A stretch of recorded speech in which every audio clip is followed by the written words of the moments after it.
On a surface level, we all know that thoughts have power, but very few of us actually know how to use that power. That is why today I'm going to summarize another book from Joe Dispenza called Breaking the Habit of Being Yourself. The author says that we usually consider changing our lives when things get really bad. We usually wait until the moment that we can no longer take it. We wait for crisis, trauma, loss, disease, and tragedy to happen in order to turn back and look at our lives and decide that it is time for change. The question is, why wait? You can start changing even today, and in this video, I will explain how. But first, let me talk to you about a very important topic: you and your mind. Everything you see around you is made of atoms. The car you drive, your phone, the chair you sit in, your body, your mind are all made of atoms. And here is the interesting part. The atom is 99.99999% energy and 0.00001% matter. Think about this. Everything physical in your life is not solid matter. It is energy. If everything is energy, then you have to accept that your mind and your body are inseparable. They are basically the same thing. Mind is matter, and matter is mind. This means that when you change your mind, you change your life. Usually, when we try to change something in our lives, we are mostly focused on physical things and ignore the rest. But the physical part is only 0.00001. The remaining 99.99999 is energy. Don't you think that by ignoring the energy, we are missing out on huge potential here? The good news is that accessing that potential is not far away from us. We can reach it by simply using our mind. I know right now I probably sound like some annoying hippie who constantly talks about meditation, spirituality, and how everything around us is energy. I hate to accept it, but that annoying hippie has a point about energy. In the following minutes, I will explain how to tap into that energy in order to make positive changes in your life. But first, we have to talk about 3 big problems that are going to stop you from making a positive change. Problem number 1, your body. Does your mind control your body, or does your body control your mind? Many of us believe that our mind is in control of our lives, but the opposite is true. When we learn something new, our mind is in control. But as soon as it becomes a habit, our body takes over the control. At the beginning, the mind is the master and the body is the slave. But by the time we are in our midlife, roles change. The mind becomes the slave and the body becomes the master. About 95% of who we are by midlife is a series of subconscious programs that have become automatic. Driving a car, brushing our teeth, overeating when we're stressed, worrying about our future, judging our friends, complaining about our lives, blaming our parents, etc. Think about that. 5% of the mind is conscious, struggling against the 95%. And if 95% of who we are is involuntary programs, memorized behaviors, and habitual emotional reactions, it means that 95% of our day, we are unconscious. We only appear to be awake. This is why making a change is difficult. You are using 5% against 95%. It's like a 3-year-old kid fighting against a grown-up man. Here are some practical illustrations of the body being in a habitual state. Have you ever tried to remember a phone number or the PIN code of your phone but couldn't do it despite many attempts?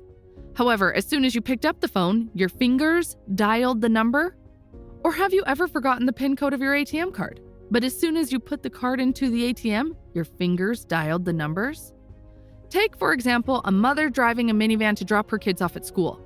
How is she able to navigate traffic, break up arguments, drink her coffee, shift gears, and help her son blow his nose, all at once?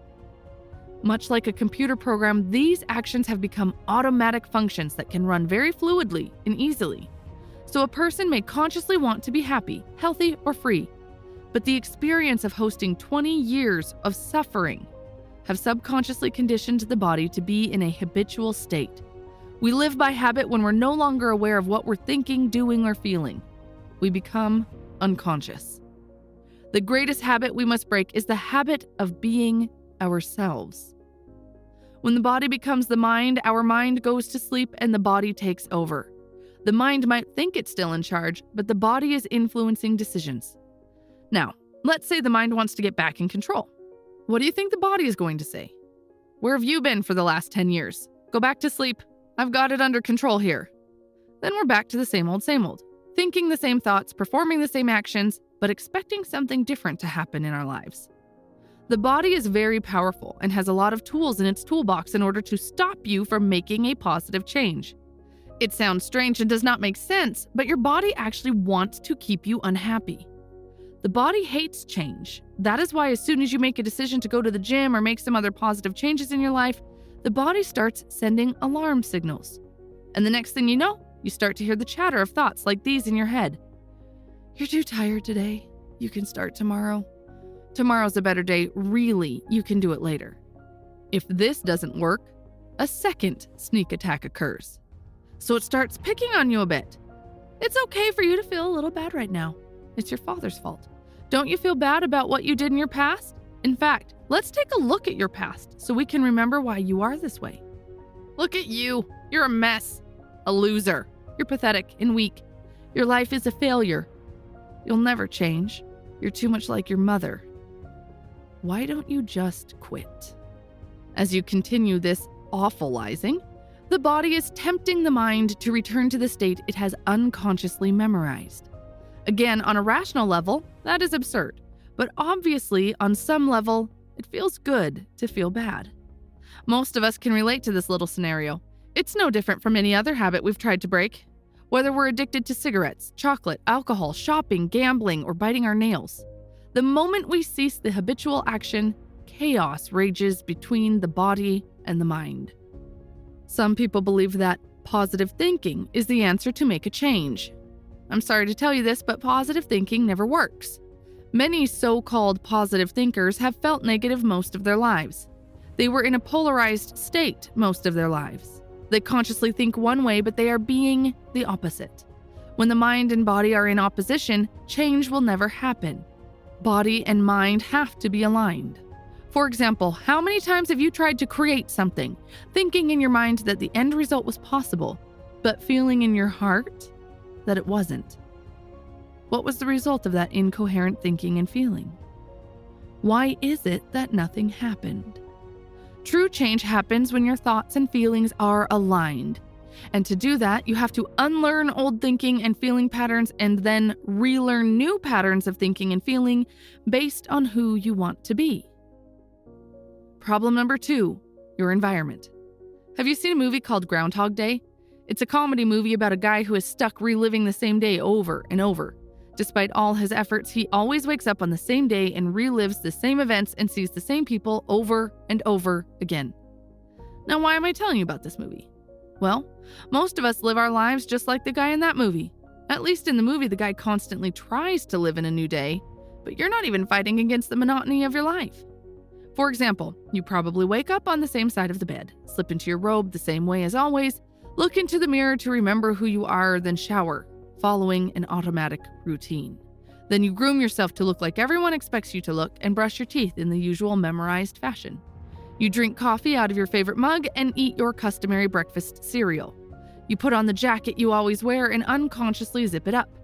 Next, you automatically drive to work along your accustomed, convenient route. At work, you do the familiar things that you have memorized how to do so well. You see the same people who push your same emotional buttons, which causes you to think the same thoughts about those people and your work and your life. Later, you hurry up and go home, so you can hurry up and eat. So you can hurry up and watch your favorite TV show. So you can hurry up and go to bed. So you can hurry up and do it all over again. Now, has your brain changed at all that day? The answer is no. So then why are you secretly expecting something different to show up in your life? When you think the same thoughts, perform the same actions, and experience the same emotions every single day. Isn't that the definition of insanity? If your environment remains the same and you react by thinking in the same way, then according to the quantum model of reality, shouldn't you create more of the same? Think of it this way. The input remains the same, so the output has to remain the same. How then can you ever create anything new? Familiar memories remind us to reproduce the same experiences. Every day, as you see the same people, do the same things, and look at the same objects, Your familiar memories related to your world remind you to reproduce the same experiences. We could say that the environment is actually controlling your mind. If you keep revisiting familiar thoughts and feelings, then you will keep creating the same reality. To create something different from what you've grown accustomed to in your personal world, you have to change the way you routinely think and feel each day. Otherwise, you will look like a hamster on a wheel. Problem number 3, time. Many of us either live with past negative memories or with the fear of things that will happen in the future. Unfortunately, your body can't differentiate between the negative event itself and the memory of that event. For example, when you remember something very negative, such as a heated argument with a colleague or with your parents, your body automatically starts showing symptoms as if the same event is happening again, right now. As past events trigger the same chemical response as the original incident, your body thinks it is re-experiencing the same event. Every time we knock the body out of chemical balance, that's called stress. The stress response is how the body responds when it's knocked out of balance. Whether we see a lion in the Serengeti, bump into our not-so-friendly ex at the grocery store, or freak out in freeway traffic because we're late for a meeting, we turn on the stress response. Unlike animals, we have the ability to turn on that response by thought alone. And that thought doesn't have to be about anything in our present circumstances. On the other hand, animals don't have the ability to turn on the stress response so frequently. That deer, back to happily grazing, isn't consumed with thoughts about what just happened a few minutes ago, let alone the time a coyote chased it 2 months ago. This kind of repetitive stress is harmful to us because no organism was designed to be in constant stress. When we turn on the stress response and can't turn it off, we're headed for some type of breakdown in the body. For instance, when a lion was chasing your ancestors, the stress response was doing what it was designed to do: protect them from their outer environment. But if, for days on end, you stress about your promotion, over-focus on your presentation to upper management, or worry about your mother being in the hospital, these situations create the same chemicals as though you were being chased by a lion, constantly. You're staying too long in emergency mode, and emergency mode needs a lot of energy because it feels like it is a life or death situation. So it uses all the energy it can so that you can survive. Your body is stealing this vital energy from your immune, digestive, and from among other systems, and directing it to the muscles that you'd use to fight a predator or run from danger. But in your situation, that's only working against you. If you're putting the bulk of your energy towards some issue in your external environment, there will be little left for your body's internal environment. Your immune system, which monitors your inner world, can't keep up with the lack of energy for growth and repair. Therefore, you get sick, whether it be from a cold or cancer. Besides that, energy that is generated by stress hormones can't be used, which creates a huge pressure for your heart and other organs because you can't implement the fight or flight mode as nature designed it. After all, you're not going to attack your colleague, nor fly to the Bahamas for a vacation after a stressful event. These 3 problems we just discussed always keep you living in survival mode. For a positive change to happen, you need to live in a creative mode. And what is the creative mode? Well, have you ever noticed that when you're truly in the midst of creating something new or when you are doing something you love, you forget about yourself? You disassociate from your known world. You forget about time and everything else in your environment. This is one example of being in creative mode. Luckily, you can access the same creative mode through meditation. According to the author, being in the meditative state is the best place to start constructing your new self, your new reality. We always believed that in order to make something happen, you need first to think about it, second, do it, and then be it. For example, if you know how to drive a car, then you've already experienced the most elementary example of thinking, doing, and being. At first, you had to think about every action you took and about all those rules of the road. Later, you became fairly proficient at driving. Eventually, you became a driver. But did you know that you can also go directly from thinking to being? Through meditation, you can go from thinking about the ideal self you want to become straight to being that new self. The simple way to do it is to analyze your life and write down what things you want in your new life. For example, maybe you want to be more confident, lose weight, earn a certain amount of money, stop being shy, etc. So write them down. But just writing them is not enough. You also need to feel the emotions for each of them. For example, how would you really feel if you are a confident person? How would you dress as a confident person? How would you walk and stand? How would the tone of your voice be when talking to someone, etc.? You really need to get good at feeling the emotions as if you already have those things in your life. You probably wonder why it is important to feel those emotions and not just imagine them. Well, it's because the language of your body is emotion and the language of your mind is thought. Your body and mind always communicate using thoughts and emotions. You think about something, then you start to feel something. Then based on what you feel, your brain produces more similar thoughts. It's kind of a circle that keeps repeating. Now that you have written down what you want and how you would feel, what you need to do is to go through each one of them again while you are in a deep, meditative state. Again, you are not just imagining it. You are also feeling the emotion so real that you can feel it in your bones. When the power of your thought and emotion is combined, you are sending out a very strong signal to the universe. 2 things I would like to mention. First, according to the author, people who usually get results are the ones who truly believe the power of this tactic.